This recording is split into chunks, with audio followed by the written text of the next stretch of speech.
Bonjour à tous. Aujourd'hui, mon intervention va être sur le thème des différences, du fossé qui existe entre mes interlocuteurs qui ont gardé ce mode de vie que j'avais auparavant, qui était loin de cette nature, qui était beaucoup moins simple, beaucoup moins correspondant à nos origines et qui correspondait à tout ce que j'avais appris et puis tout ce qui était très normalisé. Je vivais comme les autres, je mangeais comme les autres, j'avais le même rythme que les autres. Et puis vous le savez, depuis bientôt 3 ans, j'ai radicalement changé. Et au moment où j'ai changé mon mode d'alimentation pour aller vers quelque chose qui correspondait beaucoup plus à ce que la nature a prévu pour notre corps, ça a provoqué un changement progressif tout au long de ces 3 années qui n'est certainement pas terminé puisque je vois bien que c'est vraiment un cheminement et que tous les jours, il y a des choses qui se confortent encore. Mais quand j'en discute, effectivement, je m'aperçois à quel point je me suis éloigné de, de ceux qui vivent comme je vivais encore il y a quelques années. Ici aussi, dans ma vie de famille, ça nous a éloignés sur un certain mode de vie, sur un certain partage. Ça se vit, hein, en plus, moi, je suis très respectueux de la liberté. À partir du moment où je veux qu'on respecte la mienne, je respecte celle des autres. Bonjour tout le monde. Comme je respecte la vie de mon chat, je ne vais pas le forcer à vivre comme moi. Et ce qui me semble si simple, si naturel, semble complètement aberrant, incroyable, impensable, parfois pour mes interlocuteurs, qui me posent des questions qui me semblent à moi incroyables, parce qu'en fait je suis obligé d'expliquer quelque chose qui me semble tellement pertinent et tellement simple à des gens qui trouvent ça complètement abracadabrant. L'alimentation, par exemple, effectivement, les questions qu'on va me poser, c'est: est-ce que je ne me lasse pas de ce que je mange? Est-ce que je ne me sens pas privé? Est-ce que je n'ai pas des carences de protéines, bien sûr, de sucre lent pour mon énergie? Est-ce que j'ai pas des fringales? Est-ce que... Bon, déjà, la réponse, elle est sur moi, puisque apparemment, pour 61 ans, je me porte pas trop mal. J'ai quand même toujours une excellente mine. J'ai une silhouette quand même assez acceptable pour mon âge, même si je ne suis pas un grand sportif. Mais bon, je n'ai pas l'air de trop mal me porter et je n'ai pas de... C'est vrai que j'ai pas de gras, j'ai rien de tout ça. Et puis, mes réponses, bah, il faut que je les adapte et que je les réfléchisse quand même, parce que non, non, non, comment expliquer par des arguments que rien ne me manque, que je me régale chaque jour à fond, je me régale de choses très très simples, parce que même si j'élabore des recettes de cuisine très sophistiquées pour montrer qu'on peut faire des choses excellentes avec cette alimentation vivante, personnellement, mes repas peuvent être le plus simple possible, des repas de singe. Des repas de singe qui me satisfont parfaitement. Je n'ai pas faim, non, et rien ne me manque parce que je me suis désintoxiqué de toutes mes addictions alimentaires. Je ne souffre plus de cette palatabilité.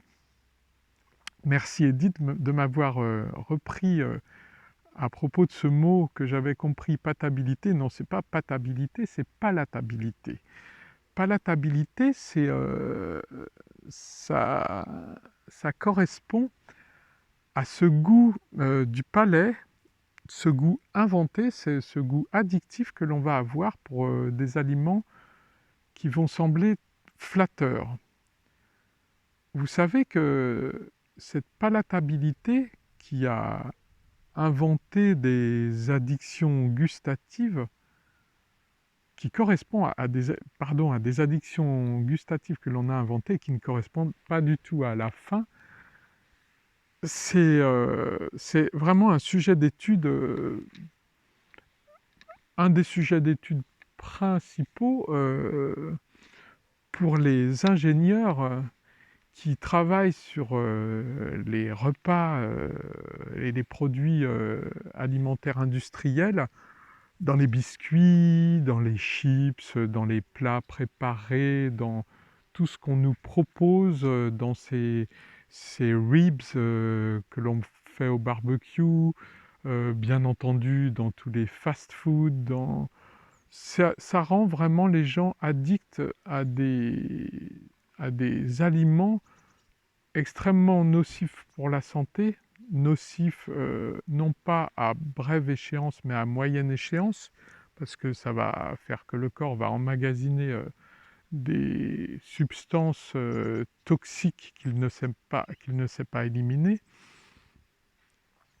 Et effectivement, les ingénieurs maintenant vont très loin, parce qu'on voit à quel point les gens peuvent être addicts à des choses qui, moi, maintenant, personnellement, me dégoûtent absolument. Tous ces produits ultra sucrés, je ne sais pas si j'ai le droit de citer des marques, mais je vais en citer quand même, hein. Allons-y, Nutella, Kinder, Oreo, tous ces sodas, ce Coca-Cola qui vraiment a envahi complètement le paysage euh, des boissons qui accompagnent forcément, parce que c'est vrai que quand on mange un McDo, après, on a l'impression que le Coca fait passer, parce que ce goût acide et ces bulles, ça permet de rôter, au moins, on a l'impression d'éliminer un peu quelque chose, alors qu'en fait, on se fait complètement berner, ce qui correspond à l'expression on nous fait prendre des vessies pour des lanternes. Tout ça, très franchement, ça me dégoûte totalement. Les goûts salés, je vous dis, oui, effectivement, les chips maintenant, les chips en plus avec des goûts poulet rôti, barbecue, euh, des biscuits, tous ces biscuits soufflés d'apéritifs qui sont bourrés de produits chimiques, de glutamate, notamment le glutamate, c'est cette substance qu'on utilise beaucoup dans la cuisine asiatique et qui rend complètement accro à cette saveur qui peut correspondre. Vous savez qu'il y a 4 goûts et on en a découvert finalement un 5e. Donc il y a le salé, le sucré, l'acide et l'amer. Et puis on a découvert ce goût unami. Unami, c'est ce goût de mijoté qu'on retrouve par exemple dans ces bouillons de cubes et aussi dans quelque chose qui est pas mal, hein, le tamari, cette sauce de soja fermentée, qui là reprend ce goût unami, mais avec quand même une tolérance parfaite pour le corps. Et cet unami, on le retrouve beaucoup dans tous ces produits salés. Ne parlons pas de la charcuterie qui est un concentré de détritus des abattoirs. Pour moi, l'horreur, hein, l'horreur, puisque ce sont des chairs animales mortes, du cadavre, hein. Je vais appeler ça du cadavre, c'est pas obscène, hein. C'est vrai que ça fait peut-être pas plaisir, mais pour moi c'est du cadavre, parce que le cadavre c'est de la viande morte, euh, qu'on a cadavres d'animaux élevés avec à coups de vaccins, à coups d'antibiotiques, et nourris avec des tourteaux de céréales génétiquement modifiés, les OGM. D'ailleurs, vous avez vu que maintenant les laboratoires pharmaceutiques rachètent Monsanto, rachètent tout ça, ça leur permet d'avoir la main sur ce qui nous rend malades et les produits soi-disant pour guérir ces maladies, mais qui nous rendent encore plus malades. Et finalement, c'est un jackpot pour eux quand même, hein. Voilà, alors moi j'expose ce que je mange et qui apparemment me fait beaucoup de bien.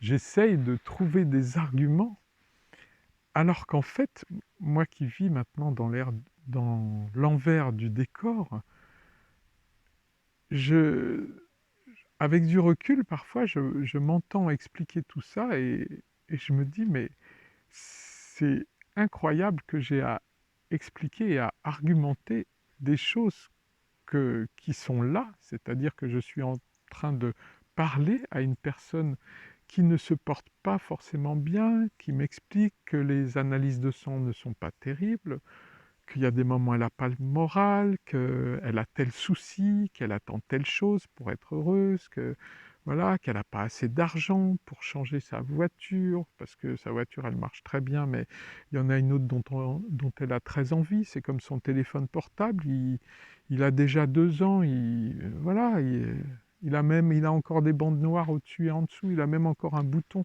Alors que maintenant, il y a ces super téléphones avec l'écran qui déborde de partout et qui a telle fonction et puis qui capte en plus la 5G.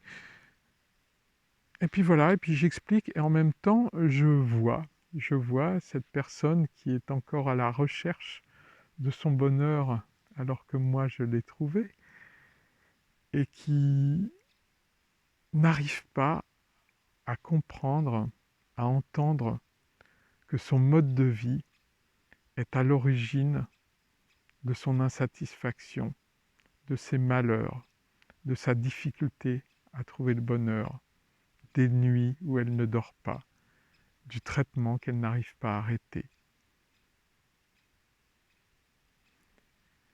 Tout ça évoluera, moi je l'explique, pour les personnes qui sont prêtes à l'entendre, pour les personnes qui rencontrent tellement de soucis, notamment au niveau de la santé, et qui décident de remettre vraiment en question leur alimentation parce que ça commence à se savoir, je ne suis pas le seul à parler de tout ça. Même la télévision en parle. Vous voyez que la télévision n'est pas complètement négative. Les chaînes nationales et plus encore Arte, excellente chaîne, vraiment de qualité, euh, commencent à vraiment parler de ça haut et fort. Donc pour ces personnes qui sont prêtes, je suis vraiment prêt de mon côté à accompagner. Et n'hésitez pas à me poser des questions dans les commentaires. N'hésitez pas à me solliciter, je suis vraiment là pour répondre à vos questions. Et puis ma foi, les autres, vous savez, maintenant j'ai cessé de vouloir les convaincre à tout prix. Je les laisse mener leur vie comme elles l'entendent, suivre leur chemin. Soit elles ne sont pas encore prêtes, soit elles ne le seront jamais. Je n'ai pas à m'en préoccuper parce que je n'ai pas le temps de m'en préoccuper. Et puis que ça ne sert à rien que je m'en préoccupe puisque ça ne sert à rien de forcer les choses. Voilà. Je fais un petit coucou aujourd'hui à Marco qui va certainement apprécier ce petit élément qui est là en fourrure parce qu'effectivement, je m'équipe encore un peu, mais parce que pour l'instant, ces technologies me permettent de diffuser mes messages à certains d'entre vous. J'ai 20 abonnés, j'ai mes vidéos qui sont vues par dizaines. Ça me suffit largement. Je n'ai vraiment pas besoin de quantité. Pour moi, la qualité prime avant tout. Voilà. Je vous souhaite une excellente journée. Il fait un temps magnifique, il ne fait pas trop chaud. La terre est encore pleine d'eau que le ciel a bien voulu lui donner. Les oiseaux sont heureux.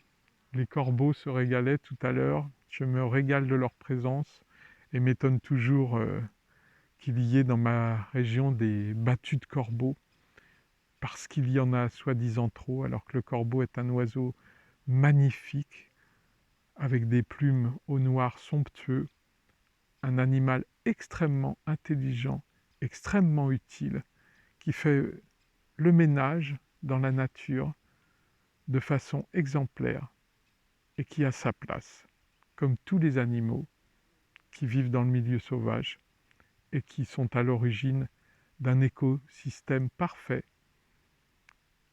Et là aussi, je suis toujours surpris que j'ai besoin d'expliquer que l'homme a vraiment foutu le bazar dans cet écosystème et que plus on cherchera à réparer ce bazar, plus on se trompera, parce qu'en fait, il faut juste, comme permettre au corps de retrouver la santé, il faut permettre à la nature de retrouver son écosystème et pas forcément de mettre des sparadraps et des pansements partout, parce que ça tient jamais vraiment longtemps. Tiens, les voilà les corbeaux.